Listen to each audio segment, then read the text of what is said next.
Document. Part 1 of Everyone was told to fear humanity. Only fools ignored it. The galaxy was vast, filled with countless stars and planets. For centuries, different species had lived together in relative peace. They shared technology, traded goods, and even exchanged ideas. But there was one group no one trusted: humans. Across the universe, stories about Earth's people spread like wildfire. Humans were unpredictable, dangerous, and hungry for more. Governments warned their citizens, stay away from them. Yet, some ignored these warnings. And those who did often paid a heavy price. On a small mining colony called Zarnik 7, life moved at a slow pace. The air was thin and the ground was covered in gray dust. Most days, the only sounds came from machines digging into the rocky surface. This was home to Lily Harper and her younger brother, Ethan. They worked long hours extracting rare minerals that would be shipped off-world. Their lives were simple, quiet, and predictable. That is, until the day everything changed. It started with a faint hum in the sky. At first, no one paid much attention. Strange noises were common out here on the edge of nowhere. But this sound grew louder, deeper, until it seemed to shake the very ground beneath their feet. Workers stopped what they were doing and looked up. A large object loomed in the distance, descending slowly through the atmosphere. It wasn't sleek or shiny like most ships. Instead, its metal hull was scarred and patched together, looking more like a piece of junk than a spacecraft. Is that a human ship? Someone whispered. Fear rippled through the crowd. Everyone knew the stories. Humans were reckless, violent, and unpredictable. Some said they destroyed entire planets just because they could. Others claimed they experimented on alien species without mercy. Whether the tales were true or exaggerated didn't matter. Fear had taken root in the hearts of many. Lily squinted as the ship landed not far from the main settlement. She felt a mix of curiosity and unease. Her brother Ethan tugged at her sleeve. "We should leave," he muttered. "They're trouble." "No.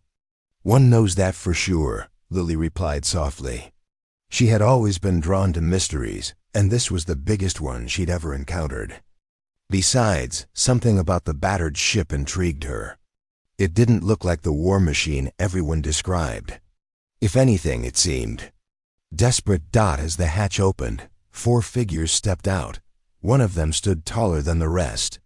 His hair was messy, his clothes worn, but his eyes carried a sharpness that made Lily pause. This man introduced himself as Ryan Keller, captain of the freighter named Starlight Drifter. He spoke calmly, explaining that his crew needed supplies and repairs. They weren't soldiers or explorers. They were scavengers, barely scraping. Despite his polite tone, the colonists kept their distance. Many refused to even look at him directly. Rumors swirled around the settlement. Some thought the humans might attack. Others believed they were spies sent to gather intelligence. No one trusted them, but Lily couldn't shake her curiosity. Later that evening, she approached Ryan cautiously. She brought food and water, offering them in exchange for information about Earth. Ryan hesitated before accepting. He seemed wary, unsure whether to trust her. Still, he agreed to talk. As they sat together under the dim glow of a nearby lamp, Ryan shared fragments of his journey. He spoke of abandoned space stations, hostile environments, and the constant struggle to survive. Ethan watched from afar, his face twisted with worry. He didn't like seeing his sister so close to the strangers. When Lily returned to their quarters later that night, he confronted her. "Why are you talking to them?" he demanded. "You know what they're capable of." "They're just trying to survive, Ethan," Lily said firmly. "Just like us. You don't know that." Ethan shot back. "What if they're lying? What if they hurt someone?" Lily sighed. She understood his fear, but she also saw something others missed.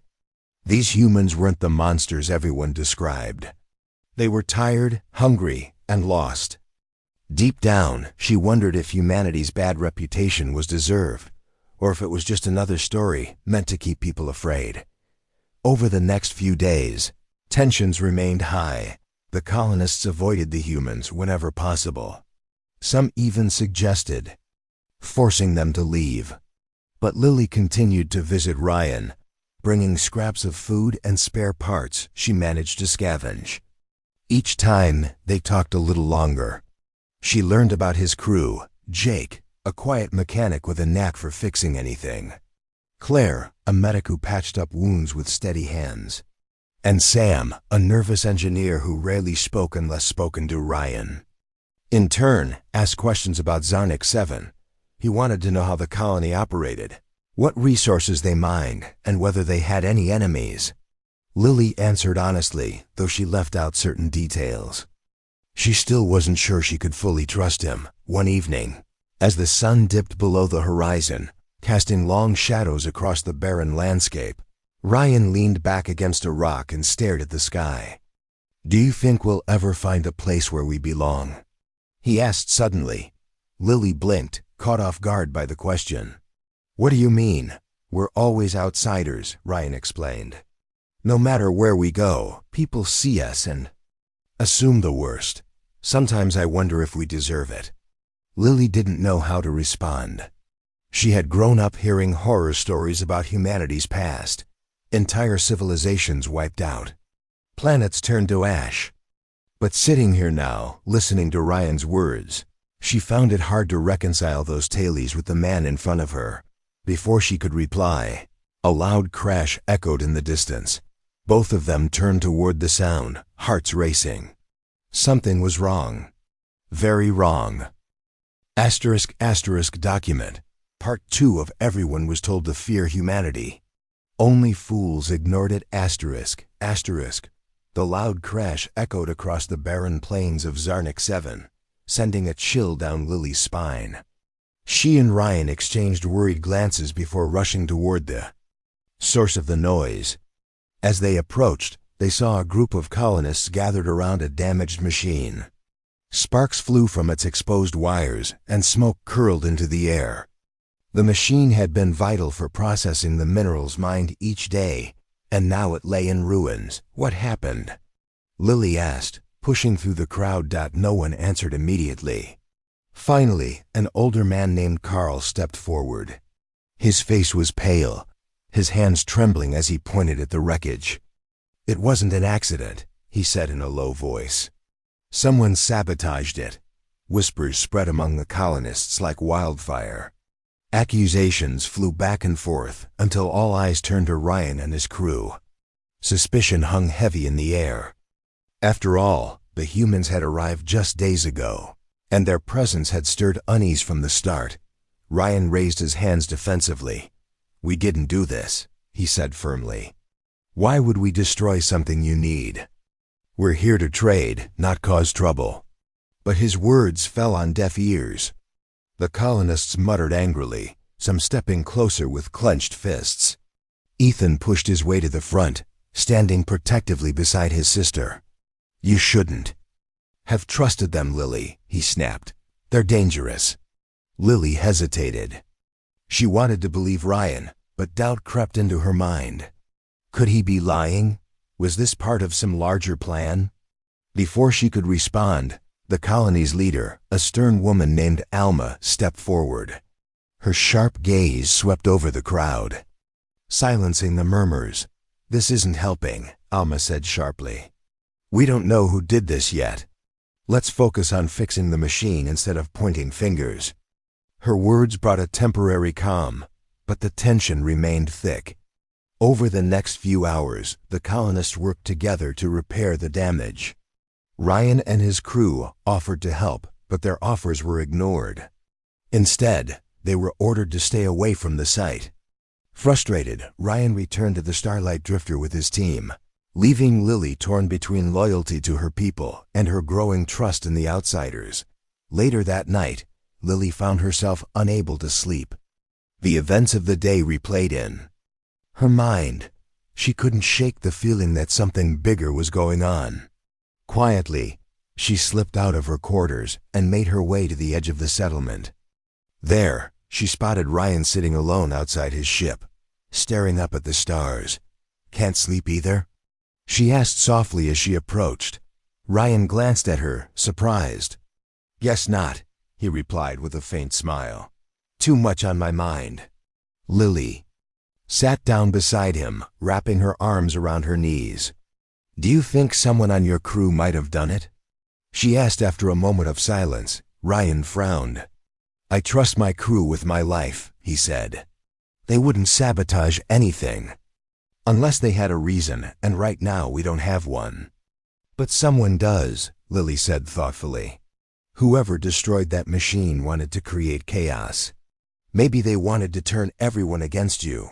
Ryan nodded slowly. "That makes sense. But who else would benefit from stirring up trouble?" They sat in silence for a while, both lost in thought. Then Lily spoke again. "There's another mining operation nearby. They've been trying to take over Zarnik 7 for years. What if they're behind this?" Ryan's eyes narrowed. "If that's true, then we're dealing with something more dangerous than a broken machine." The next morning, Lily decided to investigate further. She convinced Jake, the quiet mechanic from Ryan's crew, to join her. Together, they examined the wreckage more closely. Jake's sharp eye quickly spotted something unusual, a small device hidden inside the machine's control panel. It was unfamiliar, unlike anything used by the colonists. "This wasn't ours," Jake said grimly. "Whoever planted this knew what they were doing." Lily's heart raced. If the device didn't belong to the colonists or Ryan's crew, then who did it belong to? She shared her findings with Ryan, who agreed it pointed to an outside threat. But convincing the rest of the colony wouldn't be easy. That evening, Lily stood before the gathered colonists, holding up the mysterious device. "This proves the humans didn't sabotage our equipment," she said firmly. "Someone else is targeting us. We need to figure out who and why." Her words caused an uproar. Many refused to believe her, clinging to their distrust of humanity. Others, however, began to listen. Among them was Alma, who studied the device carefully before nodding. "She's right," Alma said. "We can't ignore this evidence. Something bigger is happening here." As the meeting broke up, Ryan approached Lily. "Thank you," he said quietly. "Not many people would stand up for us like that." "I'm not doing it for you," Lily replied. "I'm doing it for my home. But if we're going to stop whoever's behind this, we'll need your help." Ryan nodded. "You've got it." Over the next few days, tensions eased slightly as the colonists began working alongside Ryan's crew to uncover the truth. They discovered traces of alien activity near the outskirts of the settlement tracks left by ships too advanced for local miners. It seemed clear that an outside force was involved. One night, as Lily and Ryan reviewed their findings, Claire, the medic from Ryan's crew, interrupted them. "We've got a problem," she said urgently. "Sam's gone missing." Sam, the nervous engineer, had vanished without a trace. No one had seen him leave the ship, and his absence raised new questions. Had he run off out of fear? Or was he involved in the attacks? Determined to find answers, Lily and Ryan organized a search party. They scoured the surrounding area, calling out Sam's name. Hours passed with no sign of him. Just as they prepared to give up, they stumbled upon a hidden cave. Inside, they found Sam tied up and gagged, his eyes wide with terror. Before they could untie him, a voice boomed from the shadows. "I wouldn't do that if I were you." A figure emerged, clad in dark armor and wielding a weapon unlike anything they'd ever seen. Behind him stood several others, their faces obscured by masks. These weren't ordinary attackers, they were mercenaries, members of a ruthless organization known as the Krill Syndicate. "You've meddled in affairs that don't concern you," the leader sneered. "Now you'll pay the price." As the situation grew dire, Lily realized they were facing a threat far greater than anyone had imagined. The humans weren't the enemy, but proving it might cost them everything. Document. Part 3 of Everyone Was Told to Fear Humanity. Only fools ignored it. The leader of the Krill Syndicate stepped closer, his weapon trained on Lily and Ryan. His voice was cold and sharp, like the edge of a blade. "You've caused enough trouble," he said. "Now it's time for you to disappear." Lily's heart raced as she looked around the cave. Sam was still tied up, trembling with fear. Behind her, Ryan clenched his fists, ready to fight if necessary. But they were outnumbered, surrounded by armed mercenaries who showed no mercy. Any wrong move could mean disaster. "Who are you?" Lily asked, trying to keep her voice steady. She needed answers and time to think of a way out. The leader smirked. "I'm Vrax," he replied. "And you're standing in the way of something much bigger than yourselves." Ryan glared at him. "What do you want with this colony? These people have done nothing to you." Vrax laughed, a harsh sound that echoed through the cave. "It's not about them. It's about control. This planet holds resources we need, and your meddling is slowing us down." Lily's mind raced. Resources? That explained why Zarnik 7 had suddenly become a target. But what kind of resources would bring ruthless mercenaries like the Krill here? And how deep did their plans go? Before anyone could say more, Jake, the mechanic from Ryan's crew, burst into the cave. He must have followed them after realizing they were gone. Without hesitation, he threw a small device toward the ground. It emitted a bright flash of light, temporarily blinding everyone in the room. "Run!" Jake shouted. Chaos erupted. Lily grabbed Sam's arm and pulled him to his feet while Ryan and Jake covered their retreat. The mercenaries fired wildly, but the confusion gave them just enough time to escape. They sprinted through the narrow tunnels of the cave, their footsteps echoing off the walls. Behind them, angry shouts grew louder as the Krill gave chase. When they finally emerged into the open air, Lily gasped for breath. The others joined her, panting heavily. For a moment, they simply stood there, trying to process what had happened. "We can't stay here," Ryan said firmly. "They'll be back, and next time, we might not get away."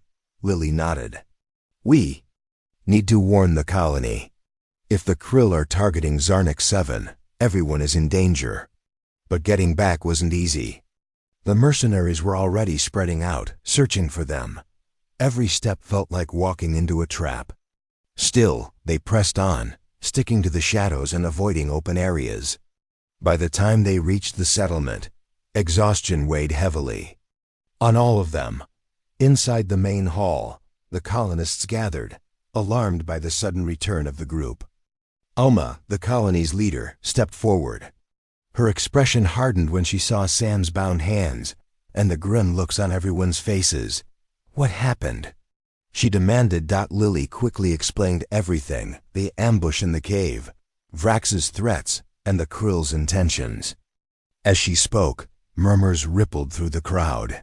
Fear mixed with anger, and some began to whisper accusations against Ryan's crew again. "They brought this on us," one man shouted. "If they hadn't come here, none of this would have happened." "No," Lily said sharply, cutting him off. "The Krill were planning this long before the humans arrived. Blaming them won't solve anything." Alma raised a hand to silence the growing argument. "Enough," she said. "We don't have time for infighting. Right now we need to focus on protecting ourselves." Ryan stepped forward. "The Krill aren't ordinary raiders. They're organized, well-armed, and dangerous. If we don't prepare, they'll overwhelm us." He outlined a plan: fortify the settlement, set up patrols, and use whatever weapons they had to defend themselves. Some colonists hesitated, unsure whether to trust him. Others, however, nodded in agreement. They knew Ryan was right. Without preparation, they wouldn't stand a chance. As the meeting broke up, Ethan pulled Lily aside. "Are you sure about this?" he asked. "These humans could still be lying." "They're not," Lily said firmly. I know it, Ethan sighed, shaking his head. I hope you're right. Over the next few days, the colony worked tirelessly to strengthen its defenses. Ryan and his crew pitched in, using their knowledge of scavenging and repair to improve the settlement's makeshift barricades.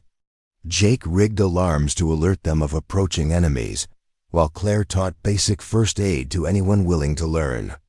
Even Sam, shaken but determined, helped where he could. Despite their efforts, tensions remained high. Many colonists still distrusted the humans, and arguments broke out frequently. Ryan tried to stay patient, knowing that earning their trust would take time. But the pressure weighed on him, and Lily noticed his growing frustration. One evening, as they stood together near the edge of the settlement, Lily spoke softly. It's not easy being hated, is it? Ryan glanced at her, surprised by the question. No, he admitted. But I'm used to it. Everywhere we go, people see human and assume the worst. That's not fair, Lily said. Not all humans are bad. Just like not all aliens are good, Ryan smiled faintly. Thanks for saying that. It means a lot. Their conversation was interrupted by Claire, who ran up to them, breathless. We've got a problem, she said. One of our patrols spotted movement outside the perimeter. Looks like the krill are closing in. Fear gripped Lily's chest. They weren't ready, not fully. But there was no time to hesitate. Together, she and Ryan hurried to organize a response. They divided the colonists into teams, assigning each a specific role. Some would guard the barricades, while others prepared to evacuate the wounded if needed. As night fell, the settlement braced for the inevitable attack. The air was thick with tension, every sound making hearts race. Then, just as the first stars appeared in the sky, the alarm rang out, a shrill, piercing noise that sent chills down everyone's spines. They're here, Ryan said, gripping his weapon tightly. From the darkness beyond the barricades, figures emerged, dozens of them, clad in dark armor and armed to the teeth. The krill had arrived, and they weren't holding back. For a moment, everything seemed frozen. Then chaos erupted. Shots rang out, lighting up the night. The colonists fought fiercely, defending their home with everything they had. Ryan led a counterattack, pushing back against the advancing mercenaries. Beside him, Lily held her ground, determination etched on her face. The battle raged on, testing the limits of everyone involved. Despite their preparations, the colonists were outnumbered and outgunned. Slowly but surely, the krill began to gain ground. Just when it seemed like all hope was lost, a loud rumble shook the ground. A massive shadow loomed overhead, a ship descending rapidly from the sky. Its engines roared as it unleashed a barrage of fire, targeting the krill forces below. What is that? Lily shouted over the noise. Ryan stared in disbelief. It's another human ship, he said. But whose? The unexpected arrival turned the tide of the battle. Caught off guard, the krill retreated, disappearing into the night. As the dust settled, the mysterious ship landed nearby, its hatch opening to reveal a figure stepping out. Who are you? Ryan called out cautiously. The newcomer removed their helmet, revealing a woman with sharp features and a no-nonsense demeanor. Name's Harper, she said. And you're lucky I showed up when I did. Harper's arrival raised more questions than answers, but one thing was clear. The fight for Zarnik 7 was far from over. *** document. Part 4 of Everyone Was Told to Fear Humanity. Only fools ignored it. ***. The mysterious woman named Harper stood tall, her piercing gaze sweeping over the battered settlement. Her ship loomed behind her, its sleek design and advanced weaponry a stark contrast to the patched-together Starlight drifter. Ryan stepped forward cautiously, his hand still gripping his weapon. "Who are you?" he asked again, his voice tense. "And why did you help us?" Harper crossed her arms, her expression unreadable. "Let's just say I've been tracking the krill for a while now," she replied. They're bad news, and I don't like letting them win. Lily approached, curiosity outweighing her caution. How did you know we were in trouble? I didn't, Harper admitted. I was following the Krill. When I saw their forces converging on this colony, I figured it was worth sticking my nose in. Her casual tone didn't ease the tension. Many of the colonists eyed her warily, unsure whether to trust another human after everything they'd been through. But Harper didn't seem bothered by their suspicion. Instead, she turned her attention to the damage around the settlement. You've got a mess on your hands, she said bluntly. But if you want to survive, you'll need more than makeshift barricades and outdated weapons. Ryan frowned. What do you suggest? Harper smirked. You let me handle the Krill. They're not as tough as they think, but they play dirty. If we're going to stop them, we'll need to hit them where it hurts. Before anyone could respond, Alma stepped forward. The colony's leader had been quiet during the chaos, observing carefully. Now, she spoke with authority. We don't even know who you are or what you want. Why should we trust you? Harper shrugged. You don't have to trust me. But if you want to protect your people, you'll listen to what I have to say. Alma hesitated, then nodded reluctantly. Fine, speak. Harper wasted no time. She explained that the Krill Syndicate wasn't just a group of mercenaries. They were part of a larger network spreading across the galaxy. Their goal was simple: control. They targeted weak colonies like Zarnik 7, exploiting their resources and eliminating anyone who got in their way. But there's something else, Harper added, her tone serious. The Krill aren't working alone. Someone's backing them, someone with deep pockets and a hidden agenda. This revelation sent a ripple of unease through the crowd. Lily exchanged a worried glance with Ryan. If Harper was right, the threat was far greater than they'd imagined. So what's your plan? Ryan asked. We strike back, Harper said simply. But we can't do it here. This place is too exposed. We need to take the fight to them. Her words sparked heated debate among the colonists. Some argued that fighting back was suicide, while others insisted they couldn't just sit and wait for the next attack. In the end, Alma made the final decision. We'll follow your lead 4. Now, she told Harper, but if this goes south, it's on you. Harper nodded, unfazed. Fair enough. Over the next few days, preparations began in earnest. Harper worked closely with Ryan and his crew, sharing knowledge about the Krill's tactics and weaknesses. She also inspected the colony's defenses, offering suggestions to improve them. Jake and Claire pitched in, using scavenged parts to build crude but effective traps around the perimeter. Even Sam, still shaken from his ordeal, contributed by repairing damaged equipment. Lily found herself spending more time with Harper, trying to understand her motives. One evening, as they sat near the edge of the settlement, Lily finally voiced her question. Why are you really helping us? She asked. You didn't have to get involved. Harper sighed, her usual confidence faltering slightly. Let's just say I've seen what happens when people stand by and do nothing. The Krill destroyed my home once. I won't let them do it again. Lily nodded slowly. So this is personal for you? Yeah, Harper admitted. But that doesn't mean I'm doing this just for revenge. People like the Krill thrive on fear. If we show them we're not afraid to fight back, maybe others will start standing up too. As the days passed, the colony grew stronger. The colonists trained harder, learning how to use weapons and set up ambushes. For the first time since the humans' arrival, there was a sense of unity, a shared purpose that brought everyone together. But despite their progress, doubts lingered. Ethan, in particular, remained skeptical of Harper's intentions. He cornered Lily one afternoon, his frustration boiling over. She's just another human, he snapped. How do we know she's not setting us up for something worse? She saved us, Lily reminded him. If it weren't for her, the Krill would have overrun us. That doesn't mean we can trust her, Ethan shot back. Humans always look out for themselves first. You said it yourself. Lily opened her mouth to argue, but she paused. Deep down, she knew Ethan had a point. Trusting Harper, or any human, was a risk. But staying passive was an even bigger one.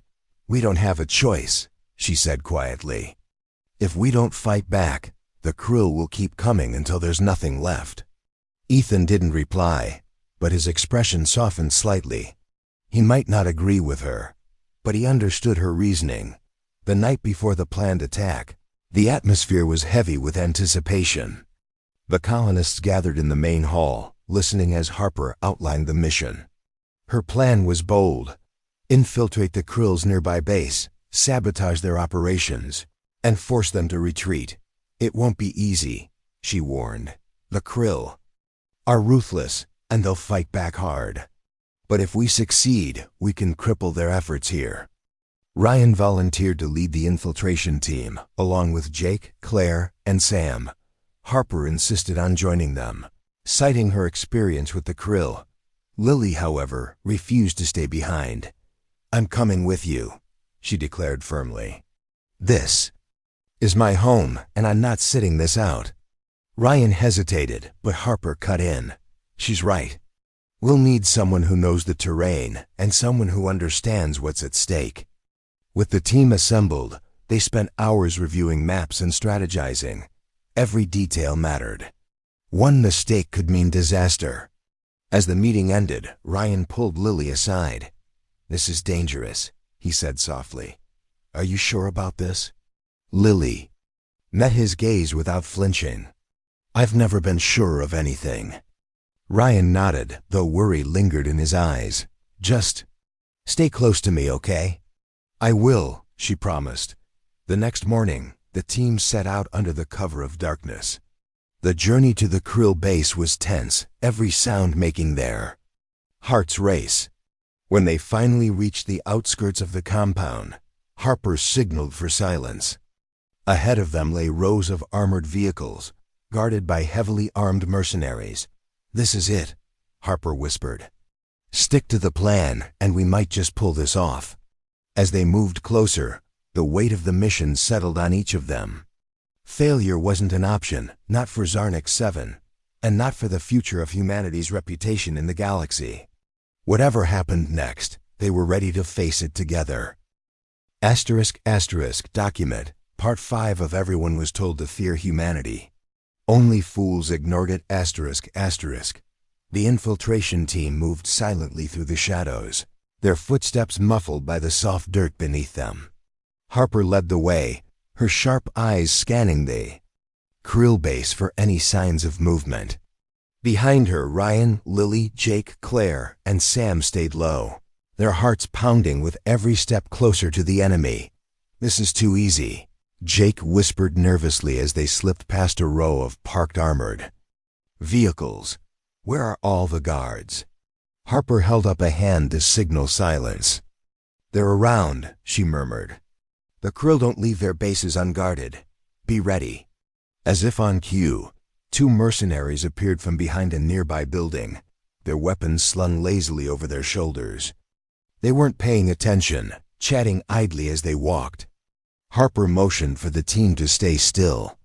The mercenaries passed within feet of them, oblivious to the danger lurking in the darkness. Once the coast was clear, Harper signaled for the group to keep moving. Their destination was a central command structure, a tall domed building at the heart of the compound. According to Harper's intel, this was where the Krill coordinated their operations. If they could disable it, the entire base would fall into chaos. Reaching the building required crossing an open courtyard, illuminated by harsh floodlights. There was no cover, no way to avoid being seen. Harper knelt behind a stack of crates and turned to the others. We'll have to make a run for it, she said. Stay close and move fast. If we get spotted, don't stop, just keep going. Ryan nodded grimly. Got it. Lily swallowed hard but didn't argue. She knew what was at stake. Taking a deep breath, she prepared herself for the sprint ahead. Harper counted down silently on her fingers. 3, 2, 1. Then she bolted forward, the rest of the team following closely behind. The floodlights bathed them in bright light, making them feel exposed and vulnerable. For a moment, nothing happened. Then alarms blared, and shouts erupted from nearby buildings. "They're onto us!" Claire yelled as they reached the entrance of the command structure. "Inside!" "Now!" Harper shouted, yanking open the heavy door. The team piled in, slamming the door shut behind them. Inside, the air was cool and sterile, filled with the hum of machinery. Rows of terminals lined the walls, displaying streams of data and surveillance feeds. A single Krill technician sat at one of the consoles, startled by their sudden appearance. Before he could react, Ryan tackled him to the ground, pinning him down. "Where's the main power source?" Ryan demanded. The technician stammered, fear evident in his wide eyes. I can't tell you that." Harper stepped forward, her weapon trained on the man. "You can either help us now, or we can make sure you regret your decision later." The threat worked. The technician pointed toward a sealed door at the far end of the room. "It's through there. But it's locked. You'll need a code." Jake cracked his knuckles. "Leave that to me." While Jake worked on bypassing the lock, the others kept watch. Outside, the sounds of approaching footsteps grew louder. The Krill were mobilizing quickly, surrounding the building. Time was running out. "Hurry up, Jake," Ryan urged, peering through a window. Armed mercenaries were closing in fast. "I'm almost there," Jake replied, his fingers flying over the keypad. With a final beep, the door slid open. Inside was a massive generator humming with energy. Wires snaked across the floor, connecting it to various control panels. Harper wasted no time, pulling out a small device from her pack. "This will overload the system," she explained. "But once I activate it, we've got about 30 seconds to get out of here." "What happens after that?" Lily asked. "The whole place goes dark and then boom," Harper said with a smirk. Claire frowned. "That doesn't sound safe." "It isn't," Harper admitted. "Which is why we need to move fast." She set the device in place and pressed the activation button. A red light began flashing, accompanied by a steady beeping sound. "Let's go!" The team raced back the way they came, dodging bursts of gunfire as the Krill breached the building. Bullets ricocheted off the walls, forcing them to zigzag through the narrow corridors.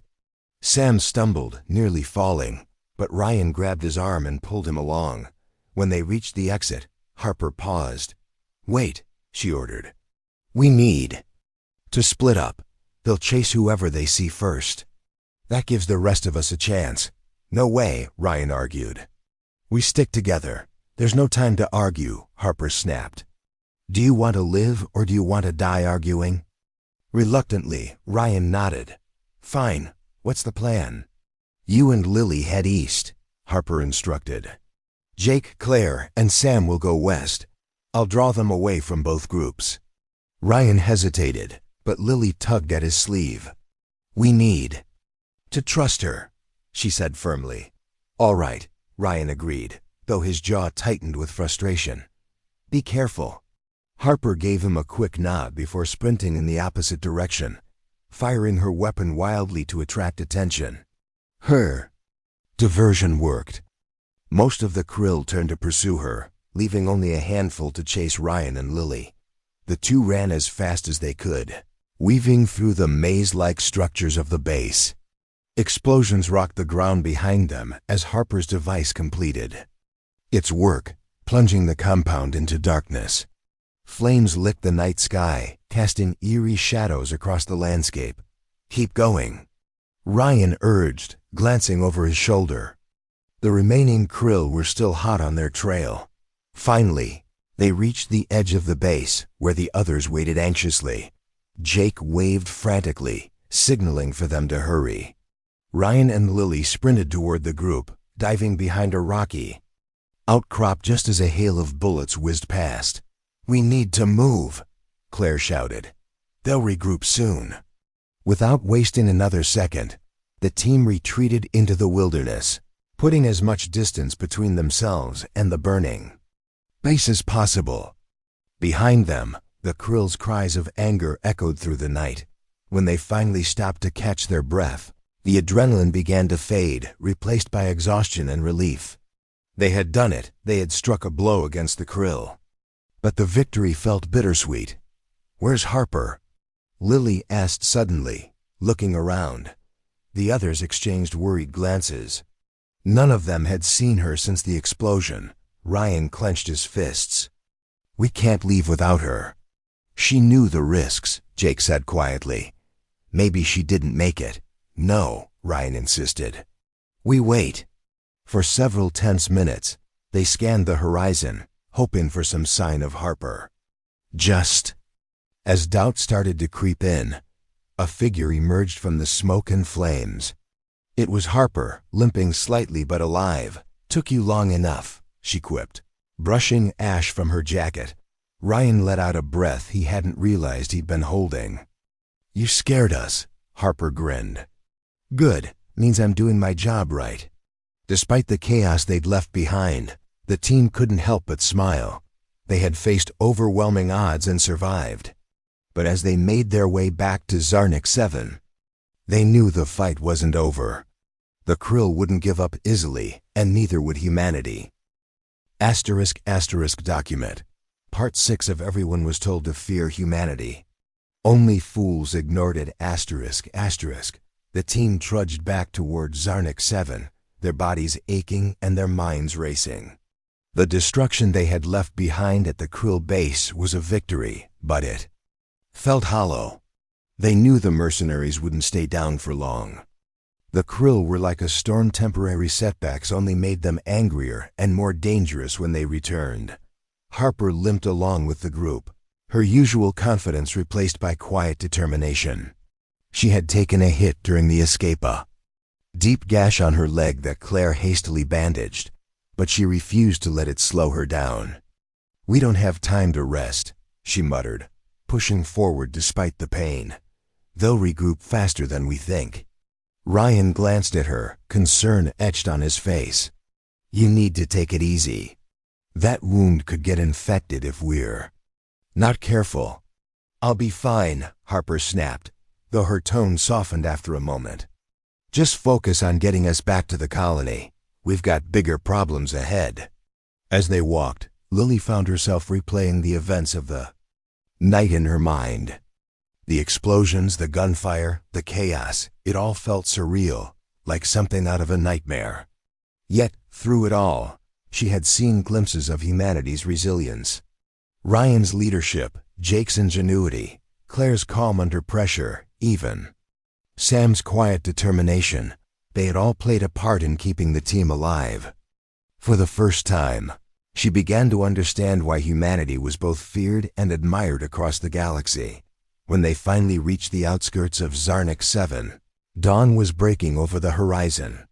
The settlement looked peaceful from a distance, its makeshift buildings bathed in soft golden light. But as they drew closer, they noticed something was off. The usual hum of machinery was absent, replaced by an eerie silence. "What's going on?" Lily whispered, her stomach tightening with unease.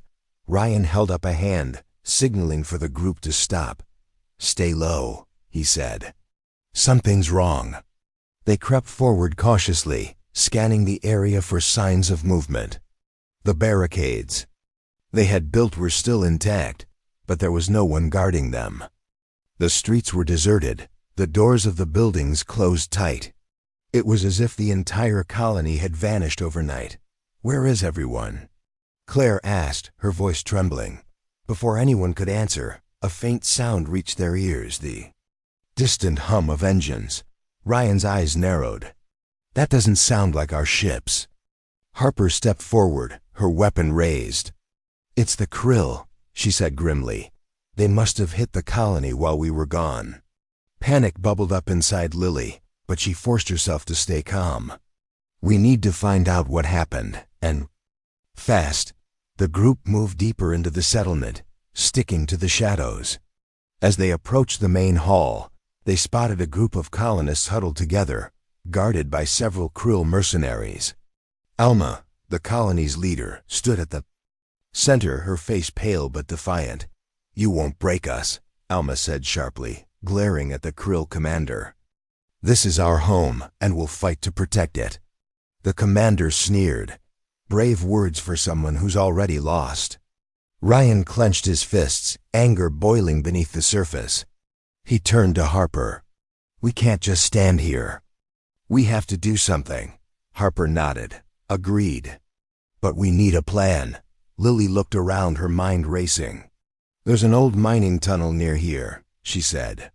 "It leads directly under the main hall. If we can sneak in from below, we might be able to surprise them." "It's risky," Jake said, frowning, "but it's our best shot." With no other options, the team quietly slipped away, making their way to the entrance of the tunnel. The passage was dark and narrow, forcing them to crawl on hands and knees in some places. The air was thick with dust, and the walls seemed to close in around them as they moved deeper underground. "This place gives me the creeps," Sam muttered, his voice barely audible. "Keep moving," Harper urged. "We don't have time for second thoughts." After what felt like hours, they finally reached the end of the tunnel. A wooden trapdoor above them led directly into the basement of the main hall. Ryan pushed it open slowly, wincing as the hinges creaked. One by one, they climbed into the dimly lit room, their weapons ready. Through a crack in the wall, they could see the Krill and their captives. The mercenaries were distracted, confident in their control of the situation. Ryan signaled for the others to spread out, positioning themselves strategically around the room. "On my mark," he whispered. Then, raising his voice, he shouted, "Now!" The team burst into action, firing their weapons and creating instant chaos. Caught off guard, the Krill scrambled to respond, but the element of surprise gave the infiltrators the upper hand. Ryan tackled one mercenary to the ground, while Harper took down another with precise shots. Lily grabbed a discarded weapon and joined the fray, her heart pounding as she fought to protect her people. The colonists seized the opportunity to fight back as well. Some threw rocks or debris at the mercenaries, while others helped free those who were tied up. Together, they overwhelmed the Krill, forcing them to retreat. When the dust settled, the main hall was filled with cheers and cries of relief. Alma stepped forward, her expression softening as she looked at Ryan and his crew. "You saved us," she said simply. "We couldn't have done it without you," Ryan replied, glancing at the colonists. Everyone played a part. Harper leaned against a wall, her legs still bleeding but her spirit unbroken. "Don't celebrate yet," she warned. "This isn't over. The Krill will be back, and next time, they'll bring reinforcements." Alma nodded grimly. "Then we'll prepare. Whatever it takes, we won't let them take our home." Over the next few days, the colony worked tirelessly to fortify their defenses. With Harper's guidance, they set up new traps and reinforced the barricades. Ryan and his crew continued to train the colonists, teaching them how to use weapons and work together as a team.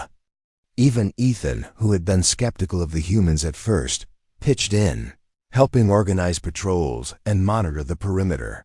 Lily spent much of her time with Harper, learning everything she could about the Krill and their tactics.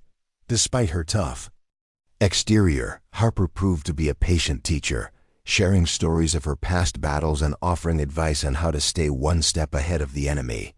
"You've got guts," Harper told Lily one evening as they sat outside the main hall. "Not many people would risk their lives for others like you did." Lily shrugged. "I didn't have a choice. This is my home." Harper smiled faintly. "Still, it's rare to see that kind of courage these days. Maybe there's hope for humanity yet." As the sun dipped below the horizon, casting long shadows across the settlement, Lily felt a flicker of hope. They had faced impossible odds and survived, not because of luck, but because they had worked together. For the first time, she realized that humanity's greatest strength wasn't its ability to destroy. It was its capacity to unite, to adapt, and to persevere. But as she looked out at the barren landscape surrounding Zarnik 7, she knew the real test was still to come. The Krill weren't done, and neither was humanity. *** document. Part 7 of Everyone was told to fear humanity. Only fools ignored it. ***. The days that followed the Krill's retreat were tense. The colonists worked around the clock, preparing for the inevitable return of the mercenaries. Reinforced barricades lined the settlement's perimeter, and traps were set up in key locations. Harper had taught them how to use every advantage they had: terrain, surprise, and teamwork. But despite their efforts, a sense of unease lingered in the air. Lily spent most of her time with Harper and Ryan, discussing strategies and reviewing plans. She admired Harper's experience but couldn't help noticing the toll it was taking. On her, the gash on Harper's leg hadn't healed properly, and her movements were slower than usual. Still, Harper refused to rest, insisting there wasn't time. "You're pushing yourself too hard," Lily said one evening as they sat near the edge of the settlement. "You won't be able to lead if you collapse." Harper chuckled dryly. "I've been through worse. Besides, collapsing isn't an option, not now." Ryan joined them a moment later, his face grim. "We just got word from one of our scouts. The Krill are massing not far from here. They're bringing more troops this time, and heavier weapons." Lily's stomach tightened. "How long do we have?" "A day, maybe 2, Ryan replied. "Not enough time to prepare for what's coming." "We'll make it work," Harper said firmly. "We don't have a choice." The next morning, the colony gathered in the main hall for a final briefing. Alma stood at the front, her voice steady despite the fear in the room. "We've done everything we can to protect ourselves," she said. "But we all know this fight won't be easy. If we want to survive, we need to stand together." Harper stepped forward, her presence commanding attention. "The Krill will come hard. And fast. They'll try to break us before we can fight back. Don't let them. Stick to the plan, watch each other's backs, and remember, every shot counts." As the meeting broke up, the colonists dispersed to their assigned positions.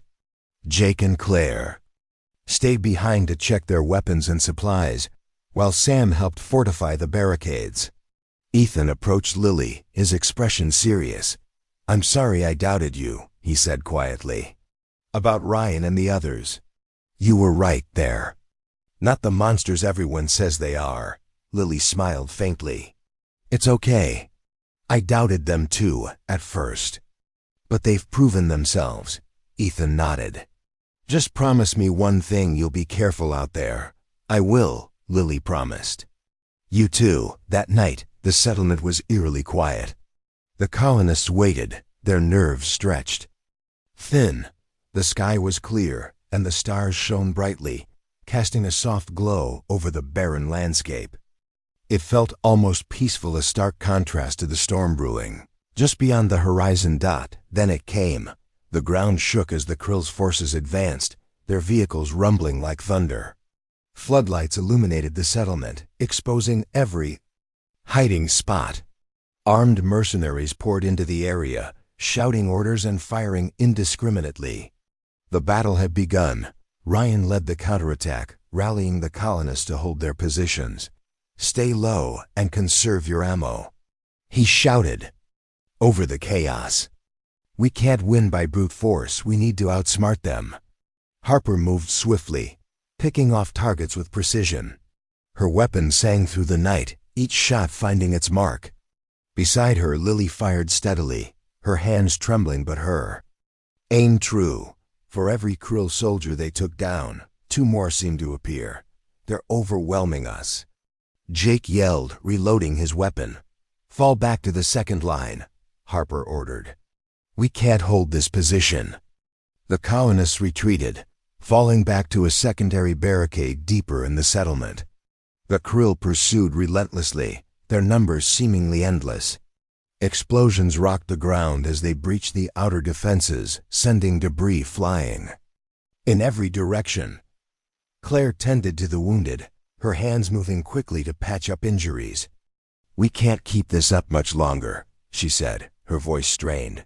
"We have to," Ryan replied. "If we break now, it's over." Sam, who had been helping reinforce the barricades, suddenly froze. "They're flanking us!" he shouted, pointing toward a group of mercenaries sneaking around the side. "Jake, take care of it." Harper barked. Jake nodded, grabbing a makeshift explosive device and sprinting toward the threat. He planted the device carefully, then dove for cover as it detonated, sending the mercenaries scattering. But the victory was short-lived. More krill poured in, filling the gap. "We're running out of options," Lily said, panic creeping into her voice. "There's one left," Harper said grimly. She turned to Ryan. "The last resort." Ryan hesitated, his jaw tightening. "Are you sure?" "It's the only way," Harper replied. "Trust me." Ryan nodded reluctantly and turned to the others. "Listen up. We're making a stand at the main hall. Fall back there and hold the line no matter what." The colonists obeyed, retreating to the central building where Alma and the remaining defenders waited. Inside, Harper pulled out a small device similar to the one she had used to sabotage the Krill base. "This is a failsafe," she explained. "It'll overload the power grid and trigger a chain reaction. It'll take out the entire settlement, but it'll also wipe out the Krill." Alma's eyes widened. "You're going to destroy Zarnik 7? "It's the only way to stop them," Harper said. "Once they realize what's happening, they'll pull back or die trying. But what about us?" Sam asked, his voice shaking. "We evacuate," Ryan said firmly. "We get as many people out as we can before it blows." The plan was risky, but there was no time to argue. The team split up, guiding groups of colonists toward hidden escape routes. Harper stayed behind to activate the device, ensuring it would go off at the right moment. As the evacuation began, Lily found herself torn between staying with Harper and helping the others flee. "I'm not leaving without you," she said, standing beside Harper in the main hall. Double quotes, "Yes, you are." Harper replied sharply, "Your job is to keep these people alive. Mine is to make sure the Krill don't win." Lily hesitated, tears welling up in her eyes. "Thank you for everything." Harper gave her a rare smile. "Go, and don't look back." With a heavy heart, Lily ran to join the others, helping guide the remaining colonists to safety. Behind her, the main hall erupted in flames as Harper activated the device. The explosion was deafening, lighting up the night sky like a second sun. The Krill's forces were engulfed in fire and smoke. Their advance halted in its tracks. When the dust settled, the settlement was gone. The buildings, the machines, the land itself all reduced to ash. But the colonists had survived, thanks to Harper's sacrifice. As they regrouped in the wilderness, miles away from the destruction, Lily looked back at the glowing horizon. "She saved us," Lily whispered, her voice breaking. Ryan placed a hand on her shoulder. "She knew what she was doing. She gave us a chance to start over." Ethan stepped forward, his face pale but resolute. "So what do we do now?" Alma spoke up, her voice firm. "We rebuild. Somewhere else, somewhere safer. But we don't forget what happened here, or who made it possible." The survivors began their journey, carrying with them the memory of Zarnik 7 and the courage of those who had fought to protect it. Though the road ahead would be long and difficult, they were united by a shared purpose: to honor the sacrifices made and ensure that humanity's resilience, not its fearsome reputation, would define their future.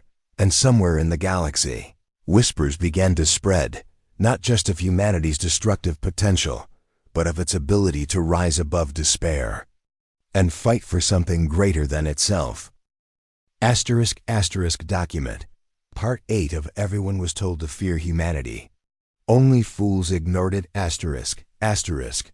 The survivors of Zarnik 7 trudged through the barren wilderness, their hearts heavy with loss, but their spirits unbroken. Behind them, the ruins of their home smoldered, a reminder of the price they had paid to survive. The weight of Harper's sacrifice hung over them like a shadow, but it also fueled their determination to rebuild and move forward. Lily walked near the front of the group, her eyes fixed on the horizon. She couldn't shake the image of Harper, standing alone in the main hall, her face calm as she activated the device that would destroy everything, including herself. It was a moment Lily knew she would never forget. Harper had given them a second chance, and now it was up to them to make it count. Ryan stayed close to Lily, his expression grim but steady. He had seen too much destruction in his lifetime, but he refused to let despair take hold. "We'll find a new place," he said softly. "Somewhere we can start over." "I hope so," Lily replied. "But it won't be easy. We've lost everything." "We haven't lost each other," Ryan reminded her. "That's what matters." Ethan walked beside them, his steps slower than usual. He had always been cautious, even skeptical of outsiders. But after everything that had happened, he realized how wrong he had been to judge humanity based on rumors and fear. The humans who had fought alongside them, Ryan, Harper, Jake, Claire, and Sam, had proven themselves brave, resourceful, and willing to sacrifice for the greater good. For the first time, Ethan began to see humanity not as a threat, but as something more complex. As they traveled, Alma kept the group organized, assigning tasks and ensuring everyone stayed focused. "We need to find shelter soon," she said one evening as they set up camp. "The terrain is getting rougher and supplies are running low." Jake and Sam scouted ahead, searching for signs of water or a safe place to rest. When they returned, Jake looked excited. "There's an old mining outpost not far from here," he reported. "It's abandoned, but it might have some usable materials and maybe even food." "Good work," Alma said. "Let's head there at first light." The next morning, the group reached the outpost. It was small and rundown, its walls cracked and its equipment rusted. But it offered protection from the harsh winds and gave them a chance to regroup. Inside, they found scraps of food, tools, and even a few functioning power cells. It wasn't much, but it was enough to keep them going, while the others worked. To repair the outpost, Lily climbed to the roof to survey the surrounding area. From this vantage point, she could see miles of desolate landscape stretching in every direction. The isolation was overwhelming, but it also gave her a sense of clarity. They were survivors, and survival meant adapting to whatever came their way. Ryan joined her a short while later, sitting quietly beside her. "What are you thinking about?" he asked. "The future," Lily admitted. "I don't know what's going to happen to us, or if we'll ever find another place like Zarnik 7. But I do know one thing: we can't let fear control us anymore." Ryan nodded. "Fear is powerful. It can tear people apart or bring them together. I think we've proven which side we're on." Lily smiled faintly. "Harper showed us that. She didn't let fear stop her from doing what needed to be done." "Yeah," Ryan said, his voice soft. "She was one of a kind." Days turned into weeks as the survivors settled into a routine at the outpost. They scavenged for supplies, repaired broken machinery, and planned their next move. Slowly but surely, they began to rebuild not just their lives, but their sense of purpose. Word of their fight against the Krill spread across the galaxy, carried by traders and travelers who passed through nearby systems. Stories of humanity's courage and ingenuity reached distant colonies, challenging the stereotypes that had plagued Earth's people for centuries. Some dismissed the tales as exaggerations, but others began to wonder if humanity deserved a second look. One day, a ship descended from the sky, its sleek design unlike anything the survivors had seen before. The pilot introduced herself as Commander Ava Hayes, a representative of a coalition seeking allies in the fight against threats like the Krill.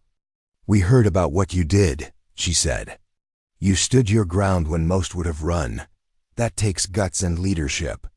Alma stepped forward, her expression guarded. "What do you want from us?" "Your help," Ava replied. "The Krill Syndicate isn't just targeting small colonies. They're destabilizing entire regions. If we don't stop them, no one will be safe." Ryan exchanged a glance with Lily. They had already seen what the Krill were capable of, and they knew the fight wouldn't end here. "If we join you," Ryan said, "we do it on our terms. No one dictates how we live or fight." Ava nodded. "Fair enough. You've earned that right." In the days that followed, the survivors prepared to leave the outpost behind. They packed what little they had and boarded Ava's ship, ready to face whatever lay ahead. As the vessel lifted off, Lily watched the barren planet shrink below them, her heart filled with both sadness and hope. "We're not done yet," Ryan said, standing beside her. "Not by a long shot." "No," Lily agreed. "But we're stronger than we were before. Stronger than anyone thought we could be." Ethan approached them, his face serious but determined. "Do you think we'll ever find a place where we belong?" Lily smiled. "I think we already have. It's not about the planet or the buildings, it's about the people. As long as we stick together, we'll always have a home." As the ship soared through the stars, the survivors began to dream of a brighter future. They carried with them the lessons of Zarnik 7, the importance of unity, resilience, and trust. And though the galaxy still whispered warnings about humanity, those whispers were beginning to change. For the first time, humanity wasn't just feared. It was respected.